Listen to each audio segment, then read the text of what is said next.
Hello साथियों, जय Hind. Welcome back. आपका प्रकाश एग्जाम में आप सभी साथियों का हार्दिक स्वागत है। और ये साथियों यूपी जीके स्पेशल की क्लास चल रही है, तो इस क्लास को देखना बिल्कुल ही मिस ना करें, क्योंकि इस क्लास में उत्तर प्रदेश के जितने भी एग्जाम होते हैं उनकी परीक्षा में पूछे गए प्रश्न का इस क्लास में मिश्रण है, जो आपकी UP home guard, UP police, UP SI के लिए बहुत ही महत्वपूर्ण हो जाते हैं। तो आइए साथियों बात करते हैं प्रश्न संख्या 1। सूची 1 को सूची 2 से सुमेलित कीजिए और सही कूट चुनिए। मतलब हमें क्या करना है, मिलान करना है। तो हमारा पहले आता है चुर्क। चुर्क हमारा कहाँ पड़ता है? तो चुर्क हमारा पड़ता है सोनभद्र। और किसके लिए जाना जाता है? तो सीमेंट के लिए जाना जाता है। सीमेंट के लिए चुर्क है, डल्ला है और दादरी में, ये सीमेंट उद्योग के लिए जाना जाता है हमारा उत्तर प्रदेश। तो हमारा ए का आ गया 3, ए का आ गया 3। फिर आता है हमारा फिरोजाबाद। फिरोजाबाद किसके लिए जाना जाता है? तो फिरोजाबाद जाना जाता है चूड़ियों के लिए। सुहाग नगरी, काच नगरी के नाम से जाना जाता है फिरोजाबाद को। अलीगढ़ को किसके नाम से जाना जाता है? तो ताला नगरी के नाम से जाना जाता है हमारी अलीगढ़ को। मेरठ को जाना जाता है खेल सामान के लिए, खेल नगरी के नाम से किसे जाना जाता है? तो मेरठ को जाना जाता है। तो हमारा ऑप्शन कौन सा है? तो ए का 30, बी का 4, सी का 1, डी का 2। तो हमारा ऑप्शन ए करेक्ट है। प्रश्न संख्या 2। निम्नलिखित में से कौन सा युग्म मतलब सही नहीं है इसमें? दूधनाथ मंदिर हमारा मथुरा में है, बिल्कुल सही बात है। जेके मंदिर लखनऊ में है। लखनऊ में स्थित है क्या? नहीं, कानपुर में स्थित है, तो यही गलत है। तो हमारा ऑप्शन बी गलत है। बाकी विश्वनाथ मंदिर वाराणसी में, जिसे काशी विश्वनाथ मंदिर कहा जाता है। देवी पाटन मंदिर तुलसीपुर, ये भी करेक्ट है। तो हमारा ऑप्शन बी गलत है। प्रश्न संख्या आता है 3। निम्नलिखित में से किसके उत्पादन का केंद्र मेरठ है? जूते चप्पल का, खटिए के सामान का, मिट्टी के बर्तन का, खेल का सामान का। तो खेल के सामान का केंद्र क्या है हमारा? मेरठ है। और खेल नगरी किसे जाना जाता है? तो मेरठ को जाना जाता है। लकड़ी की नक्काशी के लिए सहारनपुर को जाना जाता है। चीनी का कटोरा तो बागपत को जाना जाता है। बांसुरी नगरी पीलीभीत को जाना जाता है। तो हमारा ऑप्शन डी करेक्ट है। प्रश्न संख्या 4। 1903 में भारतवर्ष की प्रथम चीनी मिल स्थापित की गई थी।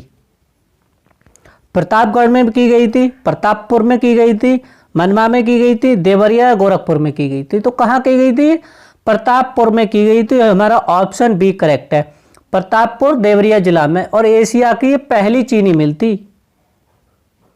तो हमारा ऑप्शन बी करेक्ट है।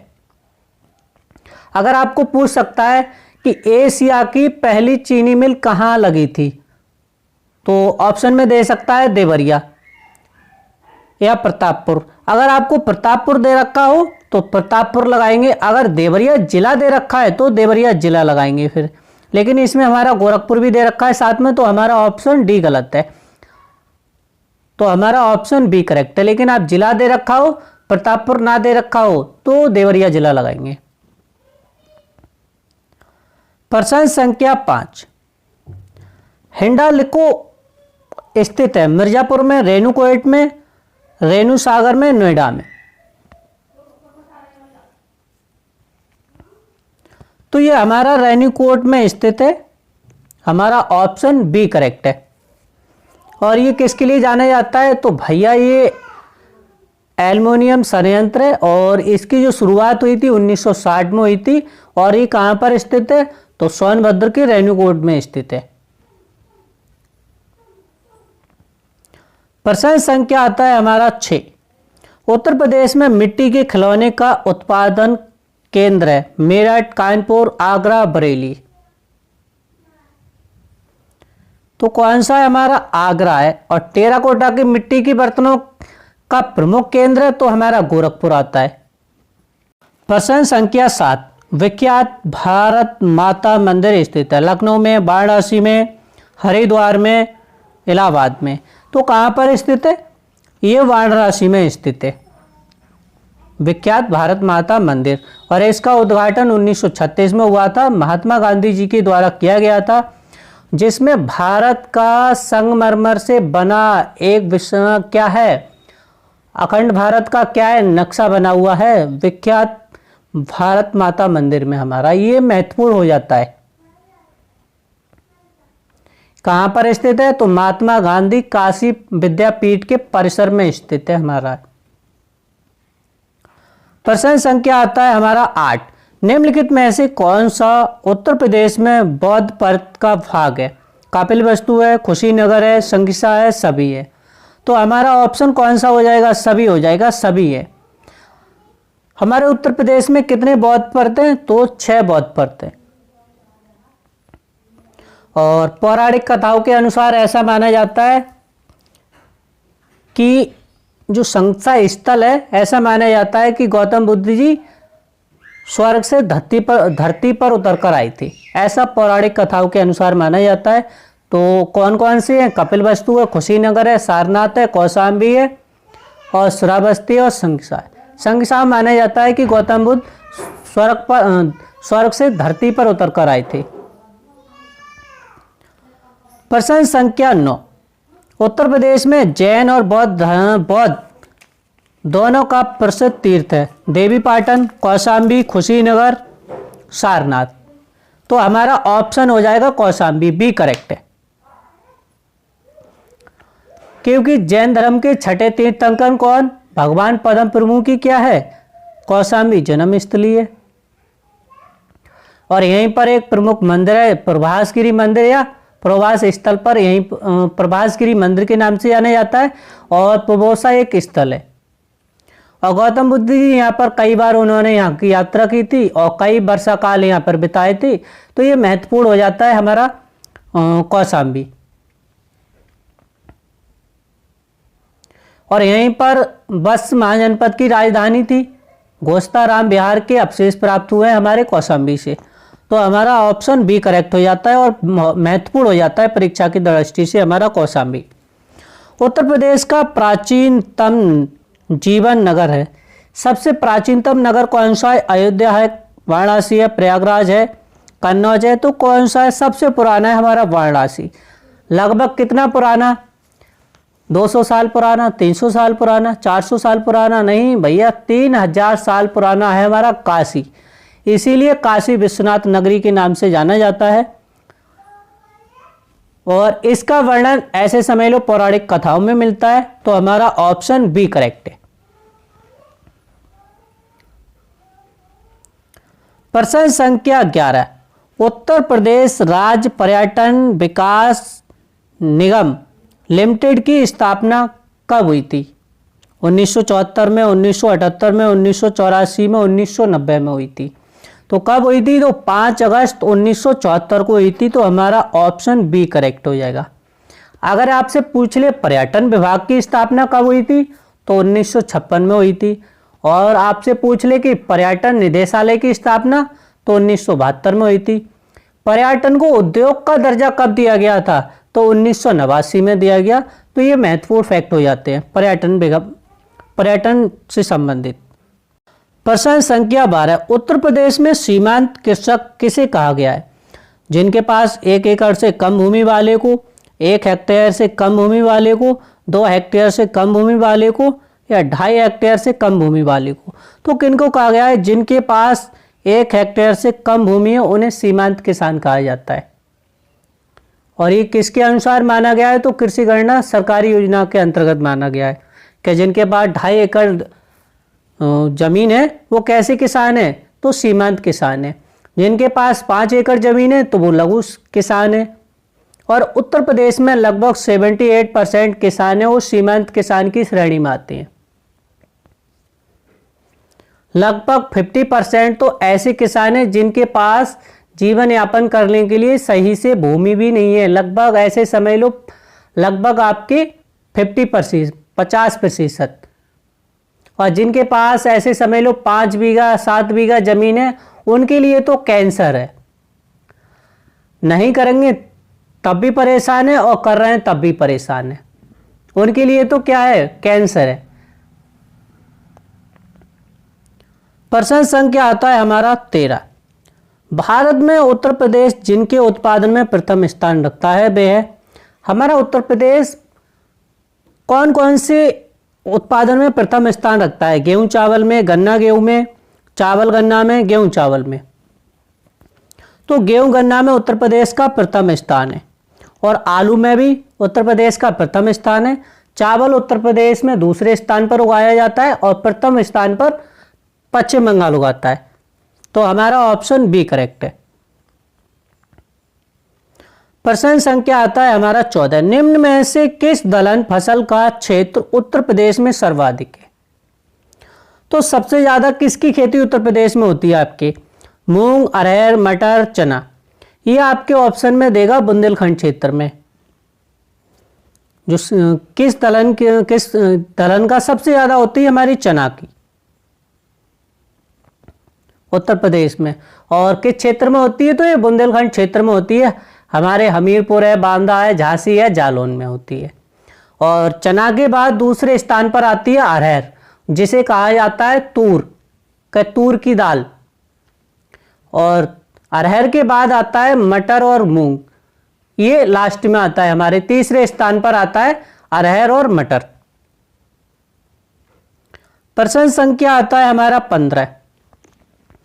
प्रदेश में वायु मृदा अपरदन से सर्वाधिक प्रभावित है। ये मुर्दा हो गया है, मृदा है ये, सॉरी। तो हमारा कौन सा है? पश्चिमी क्षेत्र में, पूर्वी क्षेत्र में, उत्तरी क्षेत्र में, या आपके दक्षिणी क्षेत्र में? तो ये आता है हमारा पश्चिमी क्षेत्र में। तो ऑप्शन ए करेक्ट है। प्रश्न संख्या आता है हमारा 16। जलोढ़ मृदा में किस रसायन की प्रचुरता रहती है? पोटास और चूना की, मतलब कमी रहती है। मैग्नीशियम, सल्फर की, फास्फोरस, नाइट्रोजन की, उपयुक्त में से कोई नहीं। तो भैया ऑप्शन ए करेक्ट है हमारा, पोटास और चूने की कमी रहती है।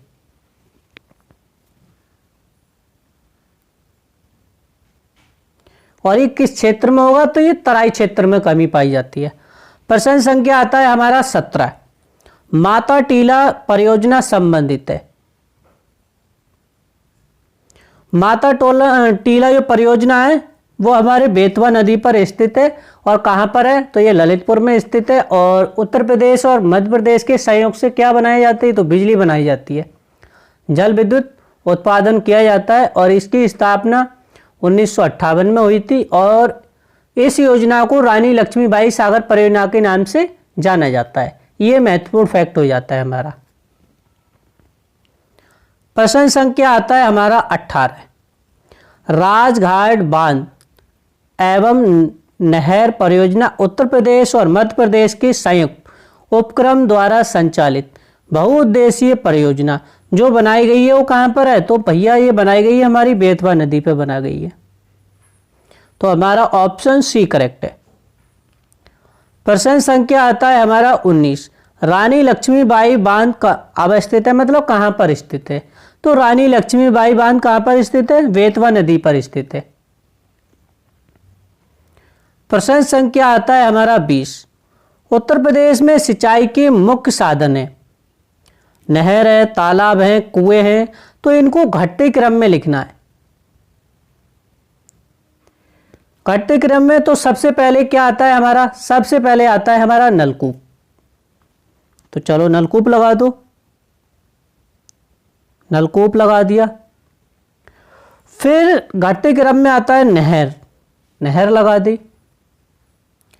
नहर के बाद लगा देंगे अन्य साधन, और अन्य साधन के बाद लगा देंगे तालाब।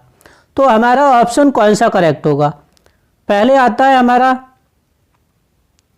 नलकूप आएगा 1 2 3, तो 2 बी पहला, फिर चौथा, फिर पांचवा। तो हमारा ऑप्शन बी करेक्ट है। प्रश्न संख्या आता है हमारा 21। उत्तर प्रदेश में सबसे ऊंचा बांध कौन सा है? माता टीला बांध है, मेजा बांध है, हिंडन बांध है, या रामगंगा बांध है? तो सबसे ऊंचा बांध है हमारा रामगंगा बांध है। और उत्तर प्रदेश में जो गंगा है वो बिजनौर में प्रवेश करती है। और जो रामगंगा जो सब बांध है उसकी ऊंचाई लगभग 128 मीटर है और सबसे ऊंचा बांध है। उसके बाद आता है माता टीला बांध, ये बेतवा नदी पर स्थित है और ललितपुर में है। इसकी ऊंचाई लगभग 35 मीटर है। और दूसरा बांध आता है हमारा मेजा बांध, ये उत्तर प्रदेश के ही बांध है मेजा बांध, ये मिर्जापुर जिले में स्थित है और बेलन नदी पर स्थित है। प्रश्न संख्या आता है हमारा 22। फुलर झील जो कि किस राज्य में स्थित है? मध्य प्रदेश में है, उत्तराखंड में है, बिहार में है, उत्तर प्रदेश में। तो फुलर झील हमारे उत्तर प्रदेश में स्थित है, क्योंकि उत्तर प्रदेश की बात हो रही है तो अन्यतर उत्तर प्रदेश में स्थित है। और फुलर झील को ही गौतम ताल के नाम से जाना जाता है, पंगेती के नाम से जाना जाता है, पंगेती फुलर ताल के नाम से जाना जाता है। और ये कहाँ पर स्थित है? तो पीलीभीत पर स्थित है और यहीं से भैया गोमती नदी का उद्गम स्थल माना जाता है जो लखनऊ में बहती है। लखनऊ किस नदी के किनारे है? तो गोमती नदी के किनारे है। आपसे पूछ ले अयोध्या किस नदी के किनारे है? तो सरयू नदी के किनारे है। इलाहाबाद कहाँ पर स्थित है? तो भैया संगम पर स्थित है। प्रश्न संख्या आता है हमारा 23। उत्तर प्रदेश की सबसे लंबी नहर, बात नहर की कर रहा है, इसमें कहीं आप कंफ्यूजन मत हो जाना कि नदी की बात कर रहा है। नदी आएगी हमारी गंगा आती है जो लगभग 2450 किलोमीटर की दूरी तय करती है। लेकिन नहर की बात की जाए तो सबसे लंबी नहर है हमारी शारदा नहर है। तो हमारा ऑप्शन डी करेक्ट हो जाता है। लगभग जो इसकी लंबाई है वो 12,368 किलोमीटर है और जो इसका निर्माण हुआ था वो 1920 से लेकर 1928 तक हुआ था, मतलब 8 सालों में बनी थी। और ये कहाँ पर स्थित है? तो नेपाल के पास स्थित है, पीलीभीत के पास। पीलीभीत जिले के बनवसा नामक स्थान पर है। और यहीं से कौन सी नदी निकलती है? तो शारदा नदी निकलती है, जिसे काली नदी के नाम से जाना जाता है। तो ये महत्वपूर्ण फैक्ट हो जाता है हमारा। प्रश्न संख्या आता है हमारा 24। उत्तर प्रदेश की किस परियोजना को गोविंद वल्लभ पंत सागर के नाम से जाना जाता है? तो माता टीला परियोजना के नाम से, रेहन बांध परियोजना के नाम से, गंडक परियोजना के नाम से, राजघाट परियोजना के नाम से। तो बताइए इसमें ऑप्शन हमारा कौन सा करेक्ट है? तो हमारा ऑप्शन बी करेक्ट है, रेहन बांध परियोजना के नाम से जाना जाता है। और ये सोनभद्र में स्थित है। सोनभद्र दे रखा हुआ आपके ऑप्शन में, सोनभद्र पिपरी या आपके मिर्जापुर पिपरी। तो भैया अगर आपकी जहाँ तक आए मिर्जापुर पिपरी तो मिर्जापुर पिपरी आता है तो वो भी करेक्ट है, और सोनभद्र पिपरी दे रखा है तो वो भी करेक्ट है। तो हमारा ऑप्शन इसमें बी करेक्ट है। प्रश्न संख्या आता है 25। गंगा एक्सप्रेस वे उत्तर प्रदेश के किन 2 शहरों को आपस में जोड़ता है? ये महत्वपूर्ण हो जाते हैं हमारे उत्तर प्रदेश से। तो ये किसको जोड़ता है? मेरठ और प्रयागराज को जोड़ता है। तो हमारा ऑप्शन बी करेक्ट है। आपसे सुना होगा जिसकी लंबाई कितनी है? तो 594 किलोमीटर है और ये निर्माणाधीन हाईवे है, मतलब इसका अभी उद्घाटन नहीं हुआ है, अभी ये चल नहीं रहा है। और ऐसा माना जाता है कि आने वाले टाइम में इसकी सीमा बढ़ा दी जाएगी, इसका विस्तार कर दिया जाएगा आपके बलिया तक, और बलिया तक इसका विस्तार हो जाएगा तो लगभग इसकी दूरी कितनी हो जाएगी? 1047 किलोमीटर। समझिए। प्रश्न संख्या आता है हमारा 26। गंगा एक्सप्रेसवे की कुल अनुमानित लंबाई कितनी है? तो गंगा वे की जो लंबाई है एक्सप्रेसवे की कितनी है? तो 594 किलोमीटर है।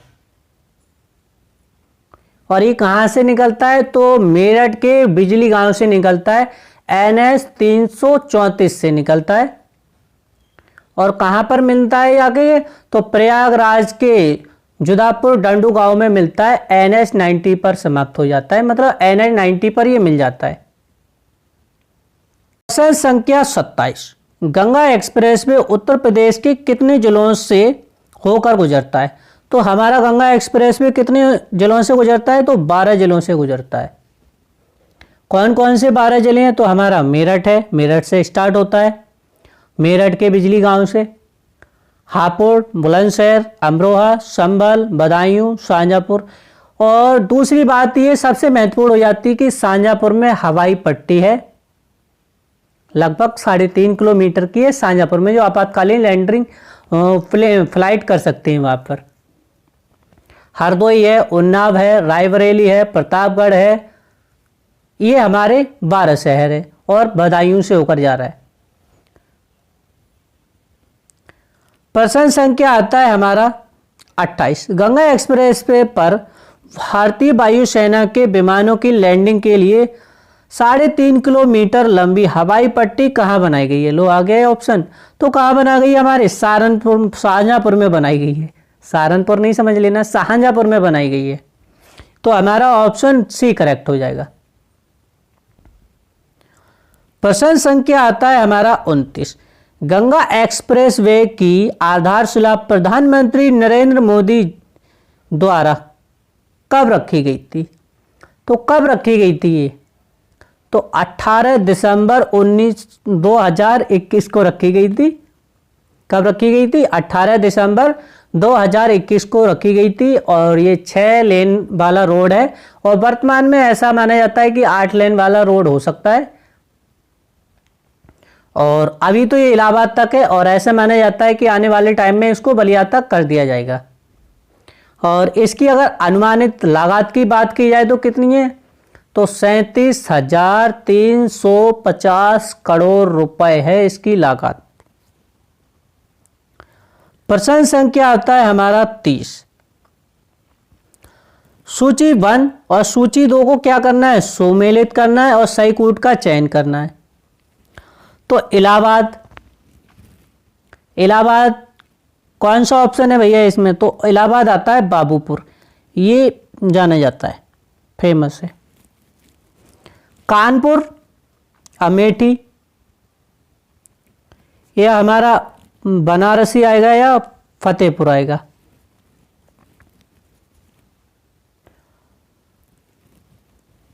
कानपुर आएगा हमारा फतेहपुर। बी का 4 आ गया। फिर आता है हमारा लखनऊ, लखनऊ अमेठी, ये राजधानी क्षेत्र के पास पड़ता है अमेठी, तो ये आ गया हमारा। वाराणसी को बनारसी साड़ी के लिए जाना जाता है। तो हमारा ऑप्शन इसमें ए का 2,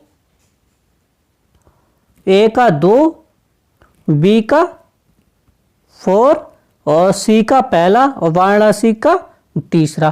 तो हमारा ऑप्शन आएगा वो आएगा 2, 4, 1, 3। ये ऑप्शन हमारा क्या हो रहा है? गड़बड़ हो रहा है। तो हमारा ऑप्शन ये करेक्ट है, इसमें ऑप्शन हमारे करेक्ट नहीं है। प्रश्न संख्या आता है हमारा 31।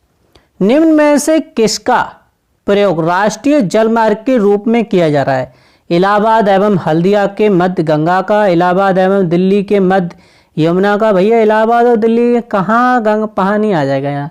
कोलकाता दुर्गापुर के बीच ब्रह्मपुत्र का, जबलपुर और मंडला के मध्य। अरे कहाँ जबलपुर, कहाँ मंडला? ये गलत है हमारा, ये भी गलत है, ये भी गलत है, ये भी गलत है। हमारा ऑप्शन है वो ए करेक्ट है।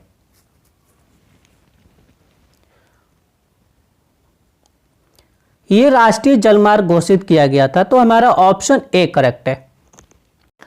प्रश्न संख्या 32। यमुना एक्सप्रेसवे किन के बीच है? नोएडा, ग्रेटर नोएडा के बीच में। तो ये ऑप्शन क्या हो गए? थोड़ा टाइपिंग एरर की वजह से ये गलत हो गए। हमारा जो यमुना एक्सप्रेसवे है वो नोएडा एवं आगरा के बीच आता है। ग्रेटर नोएडा और आगरा के बीच आता है, आगरा के बीच चलता है हमारा यमुना एक्सप्रेसवे। तो जो हमारा ऑप्शन है वो ये है। प्रश्न संख्या आता है हमारा 33। एशिया के सबसे लंबे साइकिल हाईवे की इटावा से आगरा के मध्य लंबाई कितनी है? मतलब कितनी किलोमीटर की लंबाई है? तो 207 किलोमीटर है और एशिया का यह सबसे लंबा साइकिल हाईवे है। ये कहाँ से स्टार्ट होता है? तो इटावा के लॉयन सफारी से चालू होता है और आगरा में स्थित कहाँ, ताजमहल भैया, और ताजमहल के पूर्वी गेट तक जाता है और इसका उद्घाटन सन 2016 में किया गया था। प्रश्न संख्या आता है हमारा 34। उत्तर प्रदेश से शुरू होने वाला सबसे लंबा राष्ट्रीय राजमार्ग कौन सा है? तो सबसे लंबा जो राष्ट्रीय राजमार्ग था वो हमारा NH2 था। कौन सा था? NH2 था। लेकिन अब कौन सा हो गया है? तो सबसे लंबा हाईवे हो गया उत्तर प्रदेश का NH19। कितना? NH19 हो गया है सबसे लंबा। अगर आपको ऑप्शन में NH2 दे रखा हो तो 2 लगा देंगे, और शुरू होने वाला की बात कर रहा है तो कौन सा? NH2 है। लेकिन अब कौन सा हो गया है नए आंकड़ों के अनुसार? तो NH19 हो गया है। अगर बात की जाए भारत का, तो भारत का सबसे पहले लंबा हाईवे कौन सा था? तो NH7 था भारत का। लेकिन अब वर्तमान में कौन सा हो गया है? तो NH44 हो गया है, ये भारत का है। तो ये महत्वपूर्ण फैक्ट हो जाते हैं हमारे। प्रश्न संख्या आता है हमारा 35। ट्रांसपोर्ट नगर से चारबाग रेलवे स्टेशन के अंतर्गत लखनऊ मेट्रो का शुभारंभ किस तिथि को किया गया था? 5 सितंबर सन 2017 को, 5 अक्टूबर सन 2017 को, 5 नवंबर सन 2017 को, 5 दिसंबर को। तो कब किया गया था? ये 5 सितंबर सन 2017 को किया गया था। तो हमारा ऑप्शन ए करेक्ट हो जाता है। प्रश्न संख्या आता है हमारा 36। प्रदेश में नवाबगंज पक्षी विहार कहाँ स्थित है? तो पक्षी विहार कहाँ पर स्थित है? तो उन्नाव में स्थित है। ऑप्शन हमारा डी करेक्ट हो जाएगा। और इसका नाम बदलकर अब क्या कर दिया गया? तो शहीद चंद्रशेखर आजाद पक्षी अभ्यारण्य कर दिया गया है। और इसकी स्थापना कब हुई थी? तो 1984 में हुई थी। और ये रामसर साइट में क्या है? शामिल है हमारा नवाबगंज का पक्षी विहार। प्रश्न संख्या आता है हमारा 37।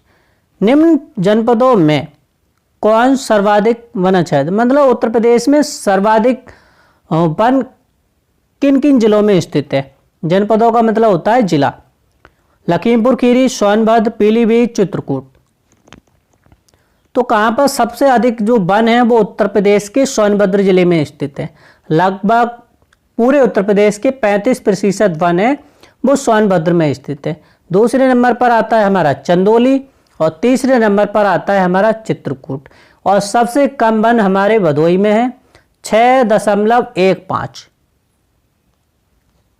तो ये हो जाते हैं हमारे महत्वपूर्ण फैक्ट।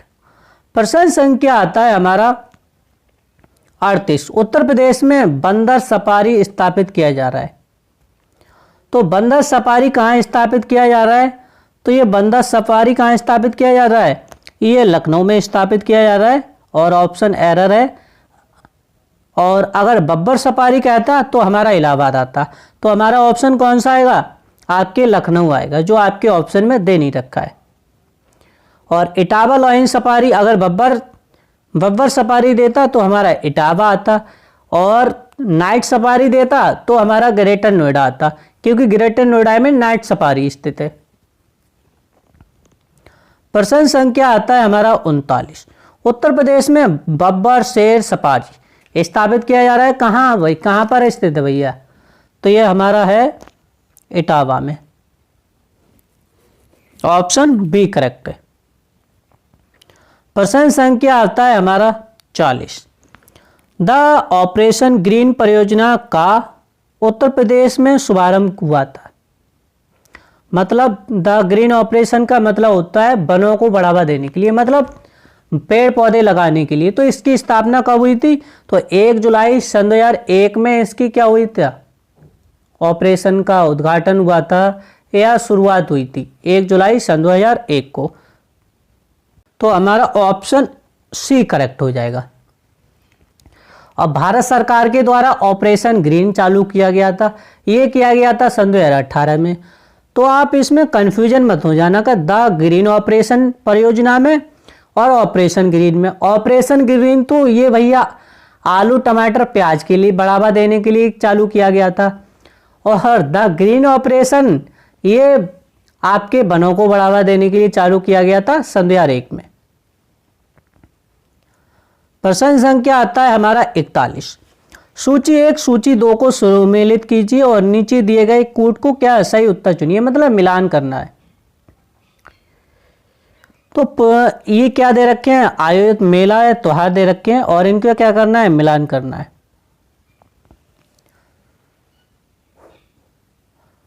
तो सबसे पहले आता है हमारा पुष्प मेला। पुष्प मेला कहाँ लगता है, तो ये लगता है हमारे लखनऊ में। तो ए का क्या हो जाएगा, 3 हो जाएगा। तो ए का 3 दे रखा है, ठीक है, और पहला ही ऑप्शन दे रखा है। फिर आता है हमारा धूप मेला या द्रौपद मेला, ये लगता है हमारा वाराणसी में। तो हमारा ये करेक्ट हो गया। गोविंद सागर मेला लगता है हमारा अंबेडकर नगर में, तो ये हमारा करेक्ट हो गया। और मारतंड मेला लगता है हमारे इलाहाबाद में, तो ये करेक्ट हो गया। तो जो हमारा ऑप्शन है वो ए का तीसरा, बी का चौथा, तो ए का तीसरा, बी का चौथा, सी का पहला और डी का दूसरा। तो हमारा जो ऑप्शन है वो ए करेक्ट है। प्रश्न संख्या आता है हमारा 42। निम्नलिखित जनजातियों में से किसकी संख्या उत्तर प्रदेश में सर्वाधिक है। तो जो सर्वाधिक जनसंख्या है वो थारू जनजाति की है। कौन सी जनजाति है, थारू जनजाति है। थारू जनजाति तराई क्षेत्र में निवास करती है। आपके बहराइच है, लखीमपुर खीरी है, श्रावस्ती है, बलरामपुर है, महाराजगंज क्षेत्र में सबसे ज्यादा आपके बहराइच में। और सबसे महत्वपूर्ण फैक्ट हो जाता है ये दीपावली पे क्या बनाते हैं, शोक मनाते हैं। शोक के रूप में मनाते हैं पर्व। हम लोग क्या बनाते हैं, खुशी मनाते हैं, लेकिन ये लोग क्या करते हैं, शोक मनाते हैं दीपावली के दिन। प्रश्न संख्या आता है हमारा 43। निम्न में से कौन सा त्योहार थारू लोग शोक पर्व के रूप में मनाते हैं। तो थारू लोग कौन से पर्व के शोक के रूप में मनाते हैं, दीपावली को मनाते हैं। ये इनका पौराणिक तथ्य से जुड़ा हुआ कुछ महत्व है, उसके रूप में ये दीपावली के रूप में शोक के रूप में मनाते हैं दीपावली को। प्रश्न संख्या आता है हमारा 44। कर्मा लोक नृत्य कहाँ का है, महोबा का, पूर्वांचल का, ब्रज का, सोनभद्र का। तो ये हमारा कर्मा नृत्य है वो भैया लोक नृत्य है वो सोनभद्र का है। तो हमारा ऑप्शन डी करेक्ट हो जाएगा। प्रश्न संख्या आता है हमारा 45। थारू जनजाति निवास करती है सोनभद्र में, बहराइच में, पीलीभीत में, लखीमपुर खीरी में। तो ज्यादातर अधिकतर मात्रा आपकी बहराइच में जाती। तो हमारा ऑप्शन बी करेक्ट हो जाएगा, अधिकतर निवास करती है। प्रश्न संख्या आता है हमारा 46। शाकंभरी देवी मेला का आयोजन किया जाता है वाराणसी में, विंध्याचल में, मेरठ में, सहारनपुर में। तो ये हमारे कहाँ लगता है, तो सहारनपुर में लगता है।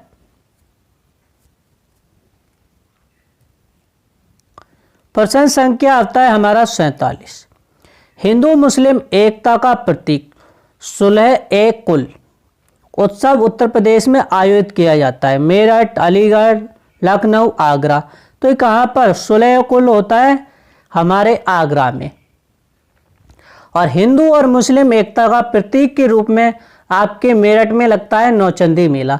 और नौचंदी के नाम से चलती है मेरठ की एक नौचंदी एक्सप्रेस ट्रेन चलती है, एक नौचंदी एक्सप्रेस। तो वो किसका प्रतीक है, हिंदू मुस्लिम एकता का प्रतीक। संख्या 48। सैयद सलार मसूद की दरगाह कहाँ पर स्थित है। तो ये हमारे बहराइच में स्थित है और यहीं पर गाजी मियाँ का मेला लगता है बहराइच में। प्रश्न संख्या आता है हमारा 49। लोक नृत्य राहुला का संबंध उत्तर प्रदेश के निम्न में से किस एक क्षेत्र से। तो पूर्वी क्षेत्र से, पश्चिमी से, मध्य से, बुंदेलखंड क्षेत्र से। तो ये हमारे बुंदेलखंड क्षेत्र से है। और राहुला जो नृत्य होता है वो आपके खुशी के अवसर पर होता है, शादी विवाह के अवसर पर होता है। लोक नृत्य राहुला। प्रश्न संख्या आता है हमारा 50। चरकुला प्रमुख लोक नृत्य है बुंदेलखंड क्षेत्र का, व्रज क्षेत्र का, अवध का, इनमें से कोई नहीं। तो हमारा व्रज क्षेत्र का है।